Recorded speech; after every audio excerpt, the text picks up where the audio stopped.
All right, let's welcome captain of Legion 13 and defending Live Golf Chicago champion, Jon Rahm. Jon, you're currently second in the individual standings with 2 events to go. What's your mindset heading into this final stretch of the season to try and close the gap on Joaquin? I don't think mindset would be any secret. Joaquin's been playing really good, as have many players who are also behind me in the rankings. So the only thing left to do this year is to get a win, and I think for there to be a realistic chance of winning it all again starts with a win here, and obviously combined with Joaquin maybe not having a great week, right? So I definitely need that to go into next week with a realistic chance, and hopefully have another showdown again on the last event. Legion 13 are leading the team standings with 4 wins this season. You're chasing a 3rd team victory in a row after your wins in Andalusia in the UK. What's been the key to your team's success and the consistency that you've shown this year? I think the format change, allowing all 4 scores to count all 3 days, was something that I thought would be very beneficial for us the second I knew we were going to add Tom McKibben to the team. Somebody that was relatively unknown to almost everybody in Liv, who now is not, right, knowing how good it was, obviously Terrell doing Terrell things, and Caleb with more experience playing better, right? So I was always confident we could do really well, and it's funny, we started great and had a bit of a slump, got our 2nd win, and then almost going into summer, we're all playing at a much higher level, getting those 2 wins in a row and being consistently in a good place. So at this stage, again, hopefully getting the number 1 spot to where we can control as much as we can control going to the last event is something important. Awesome. Can we start with Mike? Jon, given that Waco's won 5 times, are you surprised you even have a mathematical chance of catching him? Yes. I think it was after Valderrama when finishing 2nd, and I know he didn't have a great week that week. When I looked and I was only 16 points back, it's just kind of, it's one of those moments where math wasn't mathing very well.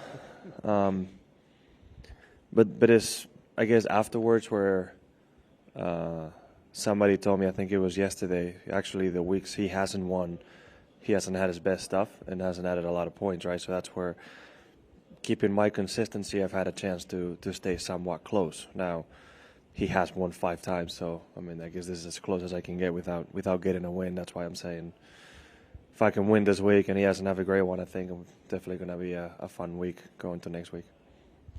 And I wanted to ask you, too, about, you mentioned you guys have won 8 times as a team, and you've got the 2 tournament wins and the individual championship. How do you process a team victory versus an individual victory? Is it similar kind of gratification? Is it somewhat different? How is it in your mind? No, it's very different. I mean, the team victory is a collective effort, right? It's something we share between all of us. In its different stages of the year, I feel like they have a different meaning, right? Earlier on, when you get in those wins, at least in my case, I feel like I'm much more excited about the actual win, and then later on the year, like right now, it's almost more about, okay, one step closer to having the number 1 spot going into the final event. And obviously the team championship starts to take much more of a presence and weight, and almost thinking about that more, right? So throughout the year, it's a weird way how it changes how I feel about each spot, right? Individually, obviously, you always want to win as well, but it's a different feeling. It is just a different feeling. But even then, individually, the team is there to celebrate with you, which is quite special. And then beyond the victories themselves, what kind of moments have you experienced as a captain that have been gratifying? Whether it's, I don't know, watching Caleb develop, maybe it's a moment that sticks out in your mind from a team bonding standpoint. Maybe it's a sponsorship. What kind of gratifying moments have there been there?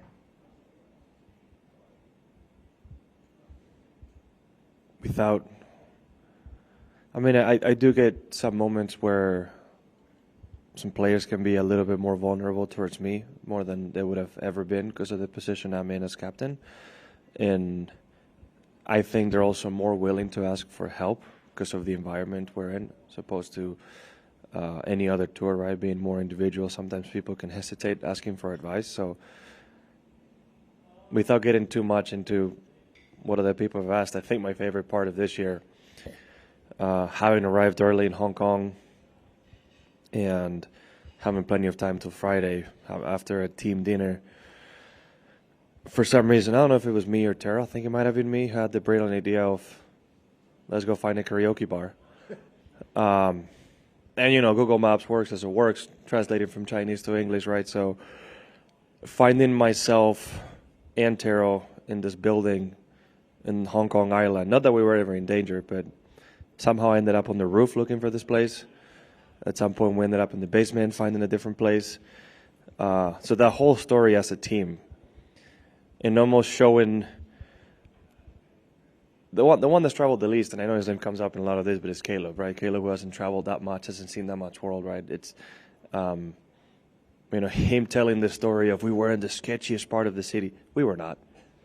Okay, we're in a very nice part of Hong Kong Island, never in danger. So almost having those team experiences. We ended up finding a very nice place. It was a lot of fun, right? Jet lag hours, your brain and your body are obviously operating in different places, and you're awake at weird times. So it was, in a weird way, a very fun night with the team.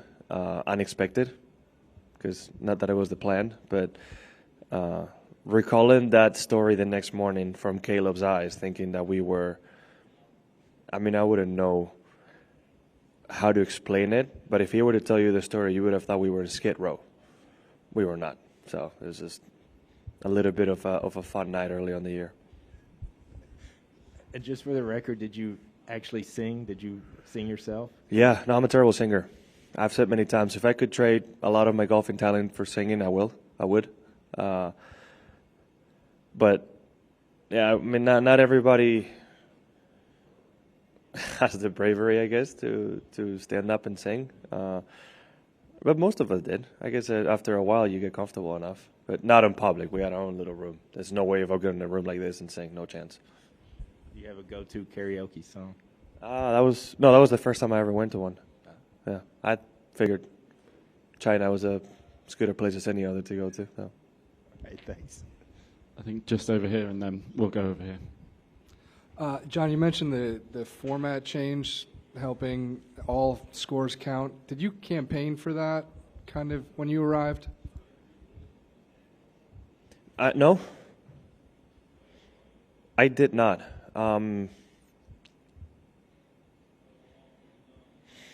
Whenever it was brought up, I thought it was a good idea. I thought it would be better for everybody and for the strength of competition as a league, right?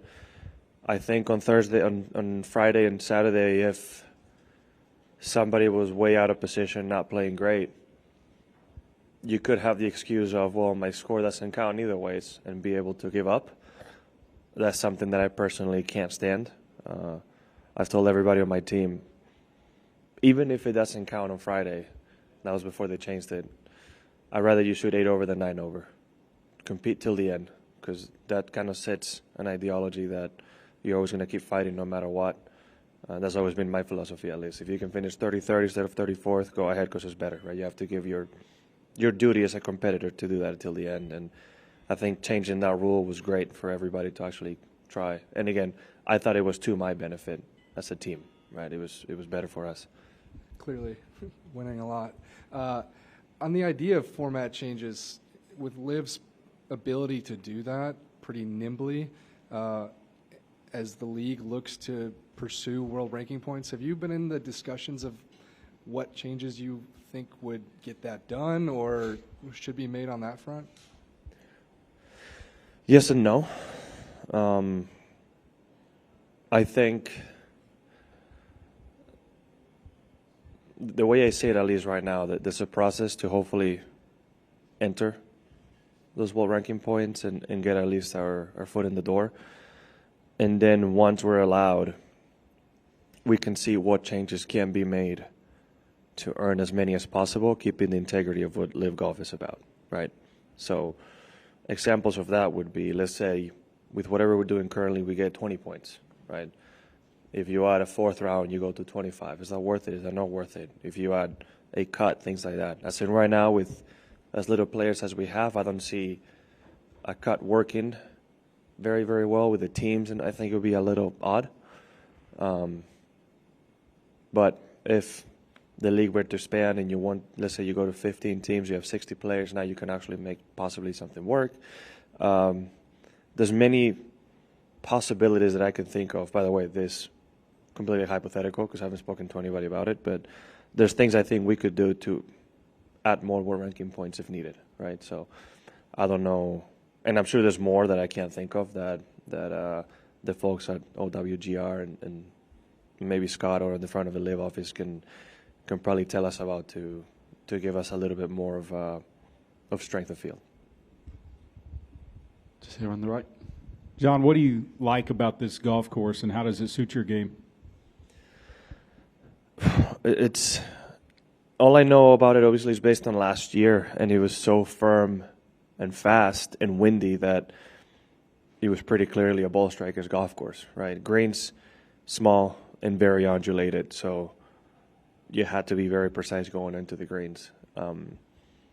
There's some of them like 3 and 12 that you're playing with such small margins that you're almost thinking, well, I'm going to have to get an up and down most likely 2 out of 3 days because it's so hard to hit those greens in 2. But I must also say the fairways are already firm. Greens are still a little soft, but they're probably trying to save them. We're going to have the complete opposite wind in theory than we had last year. So the golf course is going to play vastly different. We also have a brand new tee, which seems like 150 yards further back on 12. Went from being a short par 4 last year, at least playing short, to a very long par 5 because it might play into the wind. And then the 8th hole, which we didn't use the back tee last time because we played into the wind, now maybe playing downwind, and it's a tee box that's 95 yards further back. So we are going to see some changes on the course, and especially the way you play. So I still think it's a ball striker's course. Fairways are wide, but they don't play as wide because of how much they bounce and roll out. So if you have a crosswind and you have that ball going with the wind, you can easily bounce and keep on going. Like an example I can give was 11 yesterday in practice round. Caleb and I we overfaded our tee shot a little bit and landed not dead center, but not too far right of center, and both of the balls missed the fairway right because it's just big bounce and kept on going, right? So there's many examples of that. And once the greens get firm, it's a bit of everything needs to be good, right? So I was hitting it so good last year at this point that I felt like it really, really suited my game at that point as well. With that in mind, what do you need to work on these next couple of days before Friday gets here? Same as any other week, really. We'll see how the golf course develops, but there's no rain forecasted, there's wind forecasted. So I'm sure the superintendents are going to do a great job at making sure the golf course is as challenging as possible. The main thing I would say, just trying to control the ball in the wind, trajectory control, ball flight, right? Make sure your spin control is good, just in case the greens are still soft enough early on the week. They're so sloped that you need to make sure you have enough control coming onto the greens, so you don't roll off or get into the habit of missing too many greens, because it's not easy up and down. The rough is quite thick, and you're most likely going to have to deal with quite a bit of slope into those shots. Do we have any more questions? On the Ryder Cup front, I think there's a lot of assumptions that are fair that you'll just be involved. Have you been in conversations with Luke to confirm things? Is your late September look pretty solid at this point? There's nothing I can confirm nor deny, but I think he has been texting me like he has been texting quite a few other players that are on that list of possibly getting picked, right? Luke is extremely dedicated and very well organized as a captain, so I think there's probably, six automatic and then 6 picks, right? So there's probably about, I'll say, at least 10 names on top of those guys who are qualified that is probably constantly texting.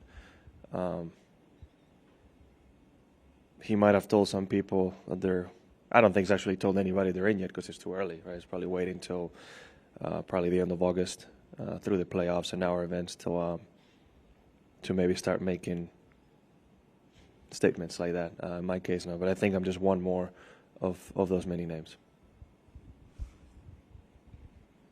All right, thank you very much for your time, Jon. Play well this week. Thank you.